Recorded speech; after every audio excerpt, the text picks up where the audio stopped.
What's going on, guys? This is Ryan with the RK Outpost, and time after time, Disney Star Wars shows that they have to go back to the past in order to succeed, because when they come out with their own things, the High Republic, it is a massive failure. So what do? They re-release a bunch of expanded universe books, now known as Legends, in a different format to get some sort of positivity surrounding Star Wars books. And we have a very similar thing that has been going down when it comes to video games. I think it's safe to say that Star Wars, when it comes to video games and the deal that they had with EA, has kind of been an absolute disappointment for them. Both Battlefronts that we had, Jedi Fallen Order, really the only main positive coming out of that, and now the license is just up for grabs. What they have been doing is going back to the well of when LucasArts was incredible, when Star Wars games were amazing. In the early 2000s, late 2000s, so many games that came out around that time, around those eras,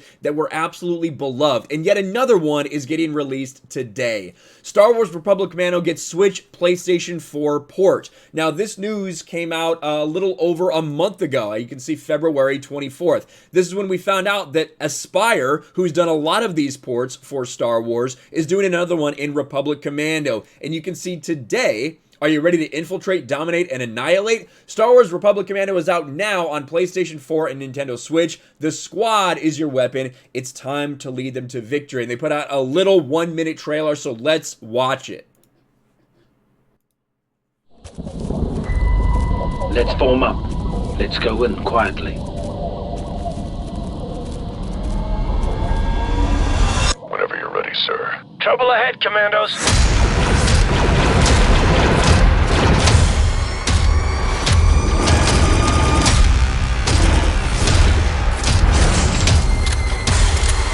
Get ready, Delta.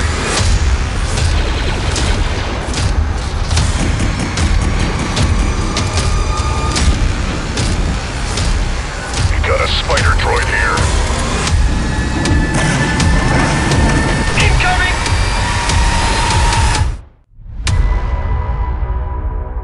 There you go. Available now on PlayStation 4 and PlayStation 5. Oh, man. A little bit right at the end there.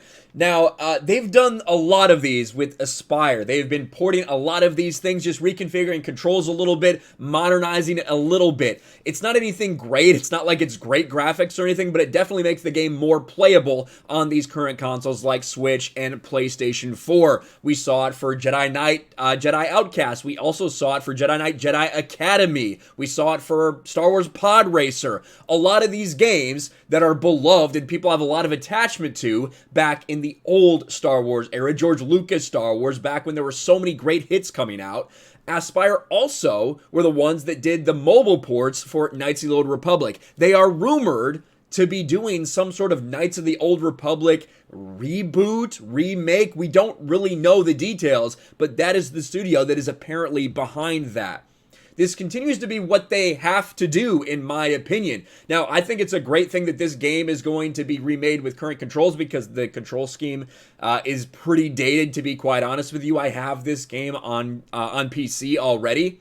But for people that aren't experienced with this, who have never had it before, it might be a good way for them to experience some of these great games if they're not PC players, if they really do want to play it on console. So that's the good part of it. But again, it is just Disney Star Wars taking these things that they threw away, said that they didn't want anymore. We don't want the EU. We don't want Legends. We want to do our own thing. And having to come back to the well time and time again. I said it earlier when it comes to the books. They're doing the same thing with Star Wars Legends books, because we all know that the High Republic has been a disaster for them. So what are they doing? They make this announcement, hey, we're doing some trade paperbacks. We're doing new covers for Legends fans. You guys like these books, right? And we also see the same thing on Disney Plus with the Vintage Collection. Them putting a bunch of old shows, including 2003 Clone Wars, which I wouldn't call vintage. I would say that that's superior to the 2008 version. They're only a couple years apart, but you group with all these things that came out in the 80s. Okay, it's very clear what Star Wars is doing. Now, this was in the works for a while now. Obviously, they've been doing a lot of these ports, But I think it's just one more admission that they realize so much of what they're doing is not working and has not been resonating. That is why they're doing these things, importing these old beloved EU games, these Legends games. If you haven't played it before, you're a part of Delta Squad. You go on several missions throughout the Clone Wars. You are on Geonosis, you're on Kashyyyk. You know, a pretty cool game. I really like the story. You have your boss and you have 3 other clones that work with you that all have a little bit different abilities. Sound familiar to anyone? It probably should. If you haven't experienced it, I highly recommend you do. I don't know if you want to buy this version or not. It all depends on how you perceive it. Like, if you perceive that as supporting Disney, Star Wars, supporting Disney, supporting Lucasfilm, all of that. Highly recommend everybody check it out at some point. You can get it for real cheap on PC at times as well. Let me know what you guys think about all this in the comments below. Again, going back to the well to some good Star Wars content because they can't create anything of their own. Let me know in the comments below. Smash a like button, subscribe to the channel, ring the bell for notifications, share this video out there, and I'll talk to you later. Thanks for watching, everyone, and a huge shout out to my patrons. I appreciate you guys so much. Want to follow me on Twitter or Instagram? Check out the description below. You'll find links to my P.O. box and my Patreon as well. And I'll talk to you guys later.